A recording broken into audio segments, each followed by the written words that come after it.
إن الحمد لله نحمده ونستعينه ونستغفره ونستهديه ونؤمن به ونتوكل عليه ونعوذ بالله من شرور أنفسنا ومن سيئات أعمالنا. من يهده الله فلا مضل له ومن يضلله فلا هادي له، وأشهد أن لا إله إلا الله وحده لا شريك له، وأشهد أن نبينا محمدا عبده ورسوله. أما بعد فإن خير الحديث كتاب الله، وخير الهدي هدي محمد صلى الله عليه وسلم، وشر الأمور محدثاتها، وكل محدثة بدعة، وكل بدعة ضلالة، وكل ضلالة في النار. فأعوذ بالله من الشيطان الرجيم. يا أيها الذين آمنوا اتقوا الله حق تقاته ولا تموتن إلا وأنتم مسلمون. بسم الله الرحمن الرحيم. يا أيها الناس اتقوا ربكم الذي خلقكم من نفس واحدة وخلق منها زوجها وبث منهما رجالا كثيرا ونساء، واتقوا الله الذي تساءلون به والأرحام إن الله كان عليكم رقيبا. أعوذ بالله من الشيطان الرجيم. يا أيها الذين آمنوا اتقوا الله وقولوا قولا سديدا يصلح لكم أعمالكم ويغفر لكم ذنوبكم، ومن يطع الله ورسوله فقد فاز فوزا عظيما. وقال عز من قائل: يا أيها الذين آمنوا لا تقدموا بين يدي الله ورسوله واتقوا الله إن الله سميع بصير. إن الله سميع عليم. معزز حاضرین جمعہ، انسان کی ایک فطرت یہ ہے کہ جب اس سے کہا جائے دنیا کے کسی بھی معاملے میں کہ بھائی یہ کام آپ اگر کریں گے تو اس میں تھوڑا سا آپ کا نقصان ہے، کر لیجئے، کوئی بھی آدمی تیار نہیں ہوتا. دنیا کا کوئی بھی کام جس میں تھوڑا سا اس کا نقصان ہو اور اس سے کہا جائے کہ اس میں آپ کا ذرا نقصان ہے، کر لیجئے، تو کوئی بھی آدمی تیار نہیں ہوگا. چھوٹے سے چھوٹا نقصان بھی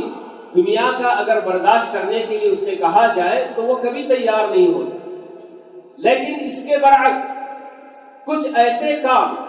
کہ جن کے کرنے سے انسان کا نقصان صرف دنیا کا نہیں بلکہ دنیا سے بھی کہیں بڑھ کر آخرت میں اس کا نقصان ہوگا،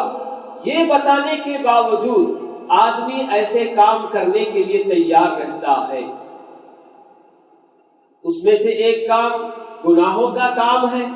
ہم جانتے ہیں کہ انسان جو بھی گناہ کے کام کرتا ہے تو اس گناہ کی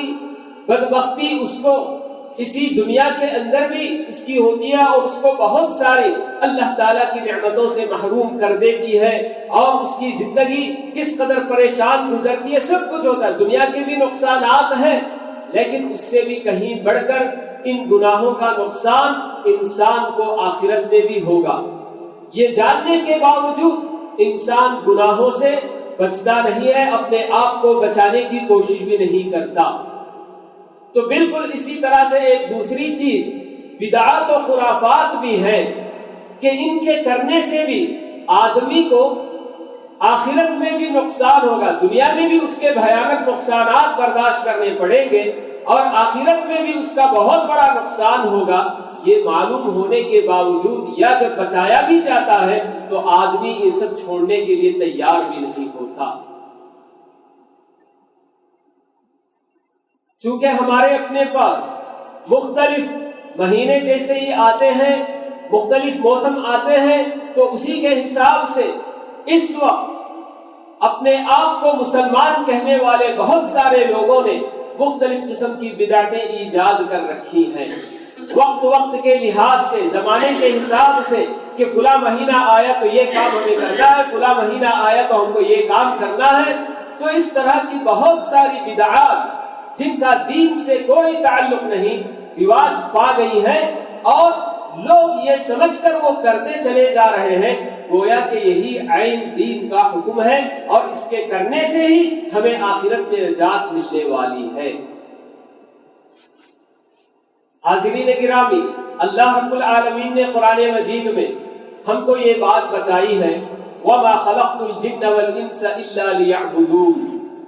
ہمارا اپنا مقصد تخلیق، اللہ تعالیٰ نے ہمیں اس دنیا میں کیوں پیدا کیا، یہ مقصد خود پیدا کرنے والے نے ہم کو بتایا کہ جن اور انسانوں کا وجود اس دنیا میں اس لیے ہوا ہے تاکہ وہ میری بندگی کرے۔ اللہ تعالیٰ بتا رہے ہیں بندگی کرنے کے لیے اللہ تعالیٰ نے پیدا کیا، عبادت اسی کی کرنے کے لیے اللہ تعالیٰ نے پیدا کیا، لیکن اللہ تعالیٰ نے ساتھ میں یہ بھی ہم کو قاعدہ اور ضابطہ بتا دیا کہ میری بندگی میرے بتائے ہوئے طریقے پر ہی صرف ہونی چاہیے۔ اسی لیے اللہ رب العالمین نے اپنے رسولوں کو بھیجا اور کتابیں اتاری، اور اس کے اندر بندے اللہ تعالیٰ کی بندگی کیسے کریں گے، انہیں کیا کیا کام کرنے ہوں گے، یہ سب اللہ رب العالمین نے قرآن میں بھی بتایا اور اپنے رسول کی زبانی اور آپ کی سنتوں کے ذریعے بھی ہمیں تعلیم دی۔ 5 وقت کی نماز ہم پڑھتے ہیں، اگر اللہ تعالیٰ نے اس کی بندگی کا یہ طریقہ ہمیں نہ بتایا ہوتا، اس نے اگر مقرر نہ کیا ہوتا تو ہم کیسے نماز پڑھتے؟ نماز نہیں پڑھ پاتے۔ رمضان کے روزے ہم رکھتے ہیں، مال میں سے زکوٰۃ نکالتے ہیں، بیت اللہ کا حج کرتے ہیں، اور بہت ساری نیکیاں ہم جو کرتے ہیں عبادت سمجھ کر، دین کا کام سمجھ کر، تو یقیناً یہ سب وہ کام ہیں کہ جن کو اللہ تعالیٰ نے بتایا کہ ہاں آپ کو ایسے کرنا، یہ کام کرنا ہے اور یہ کام ایسے کرنا ہے۔ تو ہر کام دین کا جس میں اللہ تعالیٰ نے کچھ کرنے کا حکم دیا ہے، اور بہت سارے کام جن سے اللہ تعالیٰ نے بچنے کا حکم دیا ہے، جو کرنے کا کہا اس کو کرنا، اور جس سے بچنے اور دور رہنے کا حکم دیا اس سے بچنا، یہی اللہ تعالیٰ کی بندگی ہے اور اس کی عبادت ہے۔ تو اللہ رب العالمین ہم سے بالکل بھی یہ نہیں چاہتے کہ ہاں میری بندگی کرو، لیکن بندگی کا طریقہ ہر انسان اس کو اپنا جو من پسند طریقہ ہو اسے اپنا لے اور اس پر میری بندگی کرے، یہ آزادی اللہ تعالیٰ نے ہم کو نہیں دی ہے۔ اللہ تعالیٰ کی بندگی کرنے میں بھی اللہ تعالیٰ نے ہمیں پابند کیا ہے کہ ہاں اسی طریقے پر اللہ کی بندگی ہونی چاہیے جو خود اس نے مقرر کیا ہے، اور وہ طریقہ ہمیں یا تو رسول کے ذریعے معلوم ہوگا یا پھر اللہ کی کتاب کے ذریعے ہمیں معلوم ہوگا۔ تو یہ عام سا قاعدہ اور عام سا ضابطہ ہے، لیکن چونکہ ہمارا اپنا ایک دشمن جسے ہم شیطان اور ابلیس کے نام سے یاد کرتے ہیں، قرآن نے ہمیں بتایا کہ اس کی دشمنی آدم علیہ السلام کے وجود سے ہی انسانوں کے ساتھ، کہ جب اللہ تعالیٰ نے آدم علیہ السلام کو پیدا کیا اور اپنے ملائکہ کو اور جنوں کو سب کو حکم دیا کہ جاؤ آدم کو سجدہ کرو، تو یہ اکڑ گیا اور کہنے لگا کہ میں کیوں اس کو سجدہ کروں، کیونکہ تو نے مجھے آگ سے پیدا کیا ہے اور آدم کو مٹی سے پیدا کیا ہے۔ تو وہ اکڑ گیا، اور اسی وقت اللہ رب العالمین نے اسے اپنی رحمتوں سے دھکار دیا۔ تو اس نے مہلت مانگی تھی اللہ تعالیٰ سے، اے پروردگارا تو مجھے مہلت دے دے، میں دنیا میں جا کر آدم کی اولاد کو گمراہ کروں گا، تیرے راستے سے دور لے کر جاؤں گا۔ تو اللہ رب العالمین نے اس کی اپنی مہلت قبول کر لی، اس کی بات، اس کی درخواست قبول کر لی، اور کہا کہ جا، تجھے میں قیامت قائم ہونے تک کے لیے مہلت دیتا ہوں، جس کو تو جا کر بہکا سکتا ہے، گمراہ کر سکتا ہے، سیدھے راستے سے بھٹکا سکتا ہے، سب کر لے، لیکن یہ بھی یاد رکھ لے کہ میرے وہ بندے جو خالص میرے بندے ہوں گے، ان پر تیرا کوئی زور، تیرا کوئی بس کبھی نہیں چل سکتا۔ تو یہ شیطان کس طرح سے انسانوں کو گمراہ کرتا ہے، بہکاتا ہے، ویسے اس کے تو بے شمار طریقے ہوتے ہیں، لیکن ان میں ایک ایسا طریقہ، ایک ایسا وسیلہ جس کو اپنا کر وہ ہم انسانوں کا اس دنیا میں بھی نقصان کراتا ہے، اور اس دنیا سے بھی بڑھ کر آخرت میں ہمیں نقصان اٹھانے کے لیے جو راستہ وہ اختیار کرتا ہے، وہ راستہ ہے بدعات اور خرافات کا راستہ۔ کیونکہ یہ بدعات شیطان انسانوں کے دماغ میں دین کے راستے سے داخل کرتا ہے۔ بدعت ہے کیا چیز؟ سب سے پہلے ہمیں یہ معلوم کرنا ہے کہ بدعت کس کو کہا جاتا ہے۔ چونکہ اللہ کے رسول صلی اللہ علیہ وسلم جانتے تھے اچھی طرح سے کہ شیطان انسانوں کو اس راستے سے بہکائے گا، تو اسی لیے آپ اپنے خطبات میں جب بھی واعظ و نصیحت وغیرہ کرنے کے لیے آپ کھڑے ہوتے تو آپ جو خطبہ مسنونہ پڑھتے اس میں آپ ہمیشہ یہ باتیں دہرایا کرتے، ان خیر الحدیث کتاب اللہ وخیر الہدی ہدی محمد صلی اللہ علیہ وسلم وشر الامور محدثاتها، کہ بدترین کام اور بدترین باتیں وہ ہیں جو دین میں نئی ایجاد کی جائیں۔ دین اللہ تعالیٰ نے اپنی طرف سے مقرر کیا ہے، تو آدمی اگر اپنی جانب سے دین کے اندر کوئی نئی بات، کوئی نیا عمل ایجاد کرے جس کا کوئی ثبوت نہ قرآن میں نہ اللہ کے رسول صلی اللہ علیہ وسلم کی سنتوں میں کہیں بھی نہیں پایا جاتا، تو ایسا ہر کام بدعت کہلائے گا۔ پیارے رسول صلی اللہ علیہ وسلم بار بار اسی لیے تاکید کے ساتھ ہمیشہ آپ ذرا اپنی امت کے سامنے یہ کلمات دہراتے، وَشَرَّ الْأُمُورِ مُحْدَثَاتُهَا وَكُلَّ مُحْدَثَةٍ بِدْعَةٍ وَكُلَّ بِدْعَةٍ ضَلَالَةٍ، کہ دین میں جو بھی نئی ایجاد کی جائیں یہ بدترین جو کام ہے، بدترین باتیں ہیں، اور ہر نئی ایجاد کردہ چیز بدعت ہے، اور ہر بدعت گمراہی ہے، اور ہر گمراہی کا آخری انجام دوزخ ہے، جہنم ہے۔ تو یہ آپ اسی لیے ہمیشہ اپنی امت کے سامنے، اپنے صحابہ کے سامنے بار بار دہرایا کرتے تھے۔ ایک اور مرتبہ پیارے رسول صلی اللہ علیہ وسلم نے کسی نماز کے بعد واعظ و نصیحت کرنے کے لیے آپ نے جب واعظ و نصیحت شروع کی تو صحابہ کو لگا کہ یہ تو ایسی آپ کی نصیحت ہے جیسے کوئی مرنے والا جس کو یقین ہو کہ اب میں اور زیادہ باقی نہیں رہوں گا، اور وہ جس طرح سے خلوص کے ساتھ اور جتنی اہم اہم باتیں نصیحت میں بتاتا ہے، تو ویسے ہی صحابہ آپ سے مخاطب ہو کر کہنے لگے، پیارے رسول ایسا لگتا ہے کہ یہ تو دنیا سے رخصت ہونے والا جیسے واعظ کرتا ہے، نصیحت کرتا ہے، ایسی نصیحت لگتی ہے، آپ ہمیں کیا کچھ اور ذرا نصیحت کر دیجئے۔ تو تب آپ جو نصیحتیں کرتے ہیں ان میں آپ یہ بھی بتاتے ہیں کہ ایاکم ومحدثات الامور، کہ لوگوں نئی دین میں نئی ایجادات پیدا کرنے سے بچو، دور رہو۔ اسی لیے آپ نے ایک اور موقع پر یہ بھی بتایا کہ من عمل عملا لیس علیہ امرنا فہو رد، کہ کسی نے کوئی ایسا عمل کیا جو ہمارے اپنے دین کے طریقے پر نہیں ہے تو وہ عمل اسی عمل کرنے والے پر واپس لوٹا دیا جائے گا، دے مارا جائے گا، اللہ رب العالمین کے دربار میں قبولیت کا درجہ اس کو ہرگز حاصل نہیں ہوگا۔ انسان جو بھی عمل دین کا کرتا ہے، 2 رکعت نماز پڑھتا ہے، تھوڑی دیر بیٹھ کر ذکر و اذکار کرتا ہے، تلاوت کرتا ہے، کوئی بھی نیک کام کرتا ہے تو وہ اس کے پیچھے یہی چاہتا ہے کہ آخرت میں اس نیکی کا مجھے پھل ملے اور اس کا فائدہ مجھے وہاں مل جائے۔ لیکن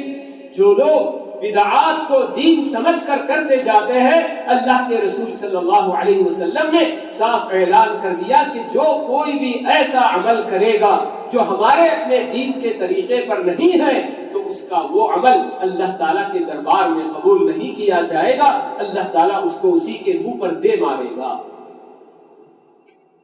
تو آپ اندازہ لگائیے کہ دنیا میں کتنے ایسے مسلمان جو مختلف قسم کے بدعات یہ سمجھ کر کرتے چلے جاتے ہیں کہ ہم اللہ تعالیٰ کو خوش کرنے کے لیے یہ کام کر رہے ہیں۔ اللہ تعالیٰ ہمارے کام سے اس وقت تک خوش نہیں ہوگا جب تک کہ اس کے اندر 2 شرطیں پائی نہ جائیں۔ ہمارا اپنا عمل اللہ کے لیے خالص کیا جائے، کسی کے دکھانے کے لیے نہیں، نام کمانے کے لیے نہیں، شہرت کے لیے نہیں۔ یہ سب اگر ہے ہمارا اپنا ارادہ ہمارے کام کے پیچھے، میں اس لیے لمبی نماز پڑھوں، لمبی دعائیں کروں تاکہ لوگ میرے بارے میں بات کریں، ارے بڑا نمازی ہے بھائی، دعا کرتا ہے تو وہ لمبی دعا کرتا چلا جاتا ہے، یہ اگر مقصد ہوا تو اللہ تعالیٰ کے پاس وہ نہ نماز قبول ہوگی نہ اس کی وہ دعائیں قبول ہوں ہوگی۔ اللہ کو خوش کرنے کے لیے، اللہ کی مرضی حاصل کرنے کے لیے، رضا پانے کے لیے بندہ عمل کرے تو ایک شرط یہ ہے، اور دوسری شرط یہ کہ اللہ کے رسول صلی اللہ علیہ وسلم کی اس کے اندر پیروی ہو، کہ آپ نے عمل کا جو طریقہ بتایا ہے اس طریقے پر وہ عمل کیا جائے تو تب یقیناً اللہ تعالیٰ کے پاس وہ عمل مقبول ہوگا، کہ اس میں اخلاص بھی ہو اور اللہ کے رسول صلی اللہ علیہ وسلم کا اتباع بھی اس کے اندر ہونا چاہیے۔ ان دو شرطوں میں سے کوئی ایک شرط بھی ہمارے عمل سے نکل گئی تو اللہ رب العالمین کے پاس ہمارا وہ عمل مقبول نہیں ہو سکتا۔ تو ہر آدمی، ہر مسلمان جو اللہ کو خوش کرنے کے لیے کام کرنا چاہتا ہے اسے دیکھنا چاہیے کہ ہاں میں اپنے اس عمل کے ذریعے کیا چاہتا ہوں، واقعی اللہ تعالیٰ کی خوشنودی، اللہ کی رضا چاہتا ہوں تو اس کو خوش ہونا چاہیے کہ ہاں اللہ نے مجھے توفیق دی ہے کہ اس کی خوشنودی کے لیے میں یہ عمل کر رہا ہوں، اور ساتھ ہی ساتھ یہ بھی دیکھ لینا چاہیے کہ جو عمل میں کر رہا ہوں پیارے رسول صلی اللہ علیہ وسلم کی سنت کے مطابق ہے کہ نہیں ہے۔ تو ایک وہ عمل جس کا کہ دین سے کوئی تعلق ہی نہیں، نیا ایجاد کیا گیا ہو تو وہ بھی بدعت ہے، اور کچھ ایسے اعمال جو کہ ہمارے اپنے دین میں بڑے قیمتی اعمال ہیں، ان کا بڑا مقام ہے، مگر اس کے اندر طریقے بدل لیے جائیں، کوئی خاص ایسا وقت مقرر کر لیا جائے کہ شریعت نے اس کے لیے کوئی ایسا وقت مقرر نہیں کیا، وہ عمل خاص وقت میں کرنے کی وجہ سے وہ بھی بدعت ہو جاتا ہے۔ جیسے درود شریف پیارے رسول صلی اللہ علیہ وسلم پر درود بھیجنا کتنا پیارا عمل اور کتنا فضیلت والا عمل کہ ایک مرتبہ بندہ اگر اللہ کے رسول صلی اللہ علیہ وسلم پر درود بھیجتا ہے تو اللہ تعالیٰ اس پر 10 رحمتیں نازل کرتا ہے۔ اتنا عظیم عمل، مگر اس کے باوجود کچھ لوگ ایسے ہوتے ہیں کہ اس عمل کو کسی خاص وقت کے لیے مقرر کر کے اس میں پڑھتے ہیں، پھر باقی اور وقت میں نہیں، یا پڑھتے بھی ہوں لیکن خاص وقت، جیسے کہ بہت ساری جگہوں میں اذان سے پہلے درود پڑھ کر اذان دینے کی جو بات ہوتی ہے۔ کس نے کہا میرے بھائی کہ اذان سے پہلے درود پڑھنا چاہیے؟ درود اپنی جگہ پر بہت پیارا عمل اور بڑا فضیلت والا عمل ہے، لیکن جب بندہ اسی عمل کو اذان سے پہلے پڑھ کر اس کے بعد اذان دی جانی چاہیے یہ جب مقرر کر لیا تو پھر یہی عمل بدعت ہو جاتا ہے۔ تو ایسے بہت ساری بدعات ہیں جو ہمارے اپنے دین کے اندر اس وقت بالکل رواج پا گئی ہیں۔ شیطان ہمارا اپنا دشمن ہم سے یہی چاہتا ہے کہ دین کے نام پر ہم وہ عمل کرتے چلے جائیں، اور آخرت میں جب جا کر ہمارا اپنا دفتر کھولا جائے، نامہ اعمال ہمارا کھولا جائے تو اس میں کوئی ریکارڈ ہی نہ ہو۔ اسی لیے قرآن مجید میں اللہ تعالیٰ نے یہ بھی بات بتا دی کہ قل هل ننبئكم بالاخسرین اعمالا الذین ضل سعیهم فی الحیاۃ الدنیا وهم يحسبون انهم يحسنون صنعا۔ اے نبی آپ ان لوگوں کو بتا دیجئے کہ قل هل ننبئكم بالاخسرین اعمالا، اعمال کر کے بھی خسارہ پانے والے، نقصان اٹھانے والوں کے بارے میں کیا ہم آپ کو نہ بتا دیں کہ کون لوگ ہیں جو عمل بھی کریں مگر اس کے باوجود ان کو وہاں صرف نقصان ہی نقصان ان کے حصے میں آئے؟ تو اللہ تعالیٰ نے بتایا کہ کون ہیں وہ لوگ، الذین ضل سعیهم فی الحیاۃ الدنیا، یہ وہ لوگ ہیں جن کی ساری کوششیں، ساری محنتیں جو اس دنیا میں وہ کرتے رہے وہ برباد ہو جاتے ہیں۔ وَهُمْ يَحْسَبُونَ أَنَّهُمْ يُحْسِنُونَ صُنْعًا، اور وہ اپنی جگہ پر یہ سمجھتے رہتے ہیں کہ ہم تو بہت اچھا کام کر رہے ہیں۔ تو آخرت میں ہمارے اپنے اعمال ہی ہمارے لیے کام آنے والے، تو شیطان ہم سے یہی چاہتا ہے کہ ہمیں عمل کا دھوکہ بھی دے کہ آپ جو کر رہے ہیں بہت اچھا کام کر رہے ہیں، بڑا پیارا کام آپ کر رہے ہیں، کرتے جاؤ، مگر اس کے مقابلے میں جو اور اہم کام جس کی طرف توجہ ہونی چاہیے وہاں سے ہماری توجہ ہٹاتا چلا جاتا ہے۔ آج کل ہمارے اپنے پاس ربیع الاول کے مہینے میں ہر جگہ میلاد کی جو کیا ہے خوشیاں منائی جاتی ہیں۔ میلاد کیا ہے میرے بھائی؟ یقیناً یہ بھی جو دین کے اندر ایک نئی ایجاد ہے جو بدعت سے بالکل بھی کم نہیں۔ بہت سارے مسلمان پیارے رسول صلی اللہ علیہ وسلم سے محبت کی دلیل کے طور پر اسے پیش کرتے ہیں اور اس طرح کے جلسے منعقد کرتے ہیں کہ ہاں میلاد، جشن میلاد منانا، یہ سمجھ کر کرتے ہیں کہ ہاں اس کام سے اللہ بہت خوش ہوتا ہے۔ آپ کو بتا دوں کہ پیارے رسول صلی اللہ علیہ وسلم اپنی زندگی میں کبھی آپ نے میلاد کا کوئی جشن منایا؟ یا آپ سے محبت کرنے والے، اپنا سب کچھ آپ پر قربان کرنے والے وہ صحابہ جو اپنا مال، اپنی جان، سب کچھ آپ پر نثار کرنے کے لیے ہمہ وقت تیار رہتے تھے، آپ کا ایک اشارہ کافی ہوتا تھا، لیکن ایسے جانثار صحابہ نے کبھی اللہ کے رسول صلی اللہ علیہ وسلم کی پیدائش کے دن کو کوئی جشن منایا؟ اس طرح یہ سب کام جب ہم کرتے ہیں تو پھر یہی بدعات ہو جاتے ہیں، اور اس طرح کے لوگوں کو جو بدعات میں مبتلا ہوتے ہیں اور ان کو جو منع کرنے کی کوشش کی جاتی ہے تو شیطان ایسے لوگوں کے دلوں میں یا ان کے دماغوں میں ایک اور بات ڈالتا ہے کہ بھائی آپ جو کر رہے ہیں آپ کے باپ دادا کرتے آئے تھے، تو آپ کے باپ دادا کیا غلط تھے؟ شیطان اس طریقے سے ان کے دماغ کو خراب کرتا ہے کہ ہمارے اپنے بزرگ یہ سب کام کرتے آئے تھے تو کیا ہمارے اپنے بزرگ غلط تھے؟ یہی وہ بات ہے جسے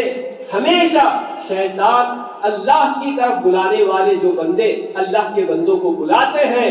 مشرکین اور کفار جو کہ نارے جہنم میں جائیں گے، ان کو نارے جہنم سے بچانے کے لیے اللہ کے راستے کی طرف جب دعوت دی جاتی ہے تو شیطان وہاں ان کے سامنے یہی بات پیش کرتا ہے کہ کیا ہمارے اپنے باپ دادا غلط تھے؟ ان کا جو طریقہ تھا اسی طریقے پر ہم چلتے چلے جائیں گے۔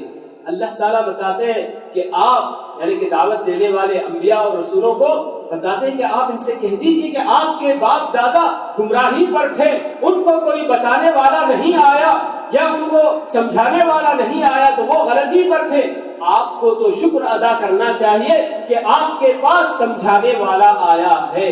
تو کیوں نہیں سمجھتے آپ؟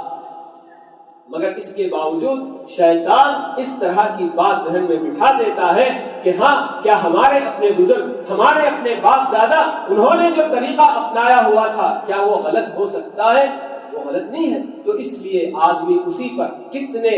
مشرکین پیارے رسول صلی اللہ علیہ وسلم کے زمانے میں جن کو ایمان نصیب نہیں ہوا تو ان سب کے سامنے سمجھے کہ اسی طرح کی بات تھی کہ وہ لوگ نہیں چاہتے تھے کہ اپنے باپ دادا کے راستے کو چھوڑیں۔ تو آج بھی بہت سارے بدعات میں مبتلا مسلمانوں سے جب یہ بات بتائی جاتی ہے کہ اس کا دین سے کوئی تعلق نہیں تو بڑے آرام سے کہہ دیتے ہیں کہ ہم اللہ کے لیے یہ عمل کر رہے ہیں، اللہ قبول کرنے والا ہے، آپ کو اس میں دخل دینے کی کوئی ضرورت نہیں ہے، ہمارے اپنے باپ دادا اسی طرح سے کرتے آئے ہیں، ہم ایسا ہی کرتے جائیں گے۔ میں نے آج کے اپنے خطبے کے لیے بدعات اور اس کے برے اثرات یہ دونوں ٹاپک میں نے دی تھی، لیکن اس وقت چونکہ آپ کے سامنے بدعات کی وضاحت ہی کے اندر یہ وقت لگ گیا تو میں انشاءاللہ وعدہ کرتا ہوں کہ اس کے بعد کے خطبے میں ضرور ہمارے اپنے سامنے ان بدعات کی وجہ سے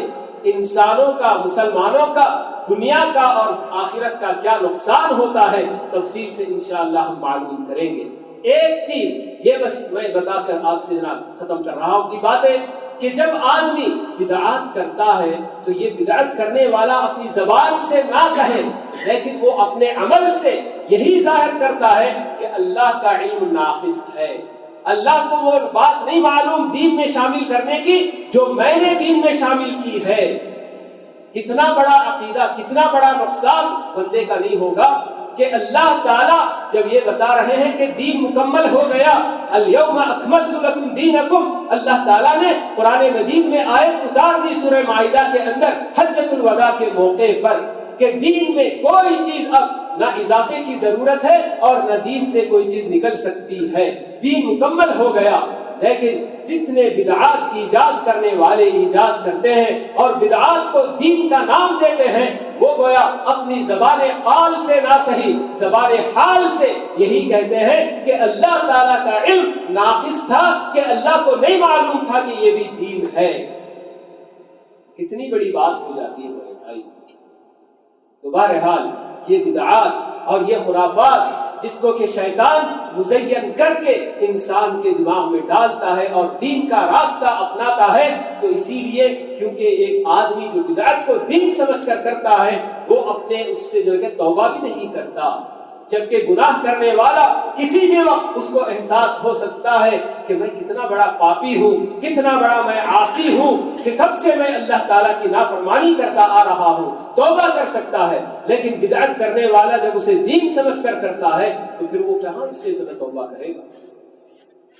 تو بہرحال اس بدعات کے، خرافات کے انفرادی اور اجتماعی کیا کیا نقصانات ہیں انشاءاللہ ہم لوگ معلوم کریں گے۔ تو اللہ رب العالمین ہم میں سے ہر مسلمان کو بالکل صحیح دین کی اتباع کرنے کی اللہ تعالیٰ سب کو توفیق نصیب فرمائے، اور دنیا میں اس وقت دین کے نام پر پھیلی ہوئی چھوٹی بڑی ہر قسم کی بدعت سے اللہ رب العالمین ہم سب کی حفاظت فرمائے۔ اقول قولی ھذا واستغفر اللہ لی ولکم ولسائر المسلمین من کل ذنب فاستغفروہ انہ هو الغفور الرحیم۔